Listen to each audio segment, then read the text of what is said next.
My name's Nick Bullions. I'm the project manager for the Museum Without Walls project. Harlow was designated a new town in 1947. It has 80,000 inhabitants and it was designed by Sir Frederick Gibbard.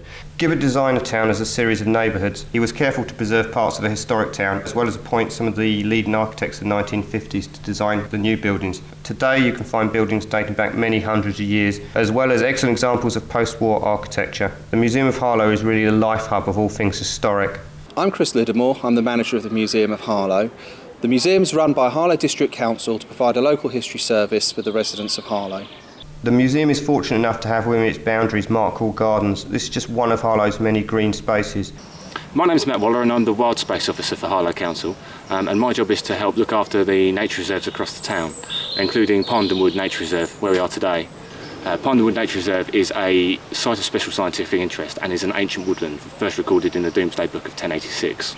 We have over 250 acres of green space across Harlow, including 3 local nature reserves and over 50 wildlife sites. The green spaces are very important to the design of Harlow, and they're still very important to Harlow and are probably one of its most valued cultural assets. My name's Gordon Whittle and I'm marketing manager at the Gibbard Garden. The garden was owned by Sir Frederick Gibbard, who was the master planner of the Harlow New Town. But Sir Frederick designed and constructed this garden, which is full of modern sculpture, and he left the garden to the people of Harlow for their education and enjoyment. In the 1950s, Harlow pioneered the siting of sculpture in public places. They set up an independent trust called the Harlow Art Trust, who were responsible for purchasing and commissioning works of art for the new town. The sculptures are found all over Harlow. You find them in the precincts, in the town centre, in the residential areas and in the public spaces. I mean, they were clever enough to use artists who were unknown but have latterly become very well known, the likes of Henry Moore, Barbara Hepworth, Ralph Brown, Elizabeth Frink, and we now have a collection of international significance. In 2004, the Gibbard Gallery was built as part of the new civic complex. I'm Kelly Lean, I'm the Arts Development Officer at Harlow Council. Part of my job is to manage the Gibbard Gallery here in the Civic Centre. The gallery was opened in April 2004 to house Harlow Council's permanent collection, which is the Sir Frederick Gibbard collection of watercolours and drawings. And as well as that, we run a programme of exhibitions throughout the year in the central space in the gallery.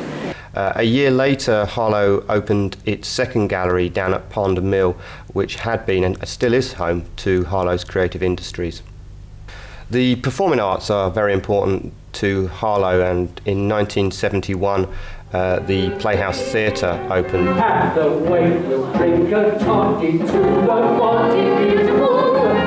It's Harlow's largest performing art space and consists of a 420-seat main house and a 150-seat studio.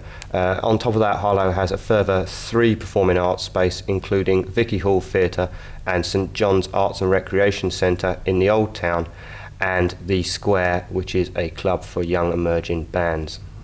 Harlow unfairly suffers from a negative perception. It is perceived to be dull, grey, uninteresting. Hallelujah! Peace and love is here. This is an unfair image of the town. Harlow has a wealth of cultural activity worth celebrating. The Museum Without Walls project was established to raise the profile of Harlow's cultural assets.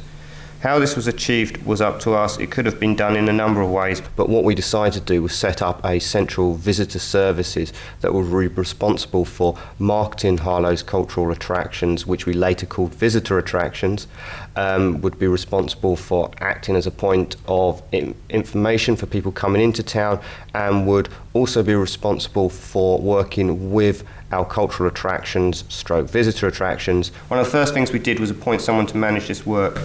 My name's Natalie Wood and I'm the Visitor and Marketing Officer for the Museum Without Walls project. And my role is basically to help promote and raise awareness of visitor attractions in Harlow. So I deal with a lot of the visitor attractions, including things like the museum, our local Gibbard Garden, the art galleries that are in the town.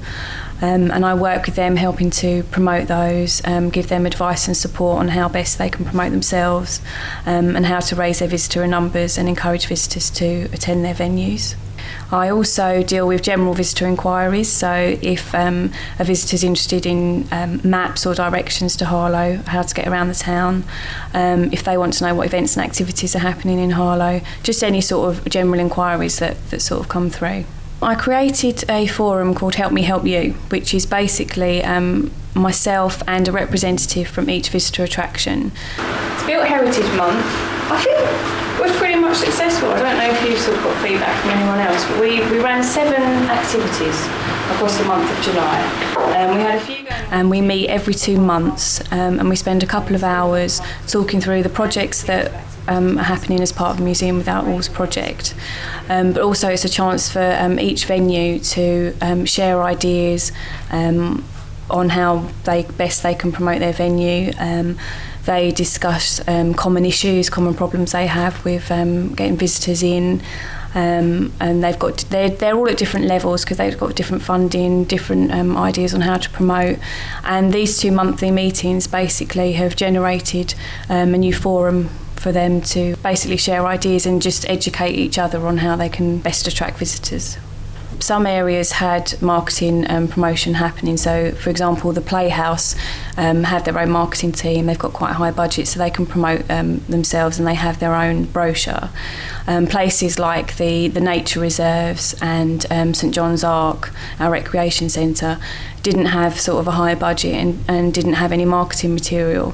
As part of the Museum Without Walls projects, we've been able to help them with funding and also sort of contacts for designers, and we've helped them to create generic leaflets for their own venues.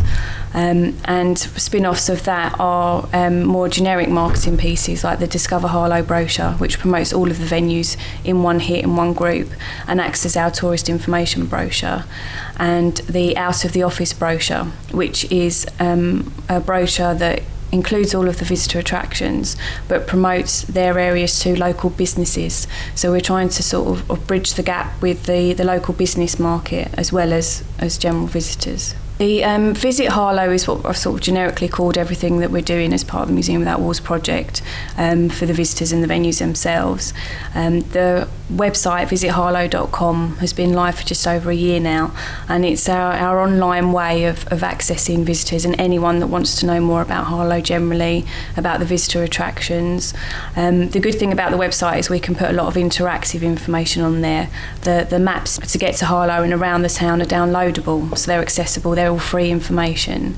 There's a calendar of events on there, so people can come along, click on a day that they want to come and visit the town and find out what's happening.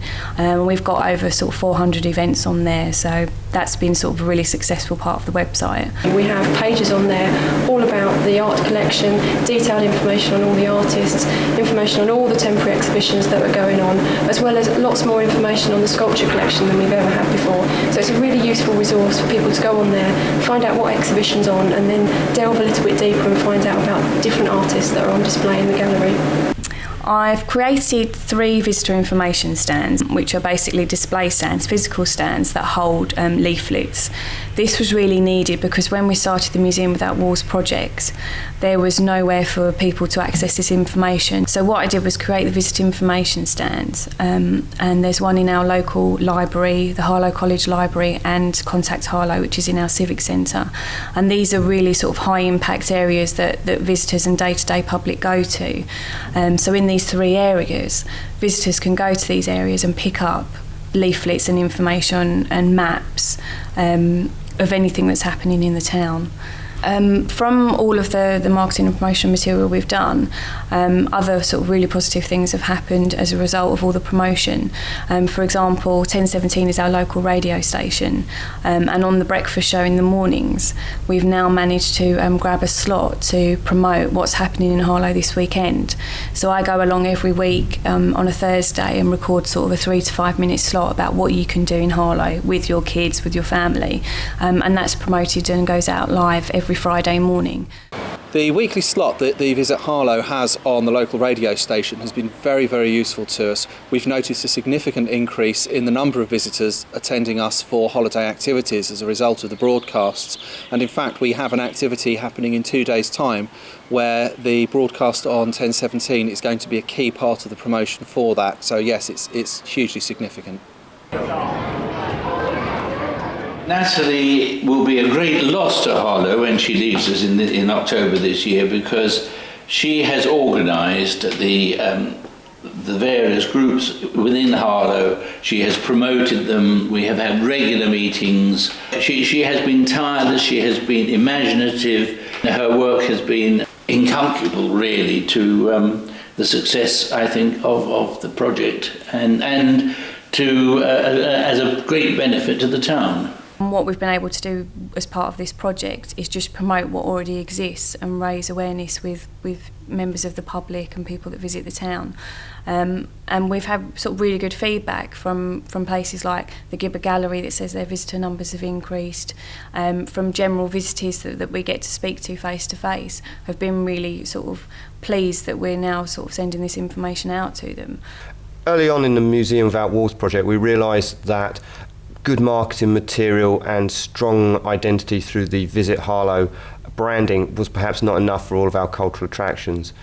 In some cases, they needed training, they needed improvements, physical improvements, to make them more visitor ready. In some cases, we had to start from scratch and completely build the visitor attraction around the cultural asset. For example, one of our cultural assets that we did a lot of work on was the Gibber Gallery. Through the Museum Without Walls project, we've been able to purchase the temporary walls. That came through that project. Also, we have staff time allocated to the gallery as a result of the Museum Without Walls project, which enables us to do more work in the gallery and to run more of an intense programme of activities, events and a programme of exhibitions. We supported a lot of the visitor attractions through developing a programme of educational activities such as walks, tours, fun things for children to do, just to really make the whole experience much more enjoyable. Another aspect of the project was to develop a volunteering programme. Volunteers are invaluable to Harlow's cultural attractions. I think volunteers are the life of the Harlow art scene. Without those volunteers, the art scene wouldn't be what it is at the moment. We have 4 full-time members of staff, and we're supported by about 20 volunteers who come along for different sessions throughout the week to help us in running the museum. There are 2 main volunteer groups currently, the Harlow Conservation Volunteers, who meet every 2 weeks on a Sunday, and we have the Wild Space Volunteer Group, which I lead every Tuesday morning. And they're absolutely essential for us to be able to run the nature reserves and to keep them in the best condition possible. The volunteers have made a huge difference to running the museum. In fact, if we didn't have the volunteers, we wouldn't be able to operate the museum in the way that we currently do, offering the services that we have.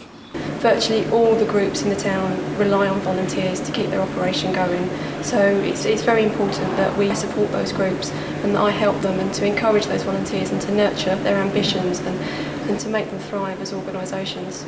I feel that the Museum Without Walls project has been sort of a really important thing to do in Harlow.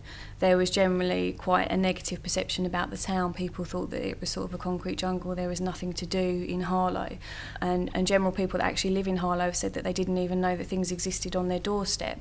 Like Pondenwood Nature Reserve ran an event, and I spoke to a couple that found out about the event through Visit Harlow, the website, but hadn't even known that the nature reserve existed and had normally visited a different town.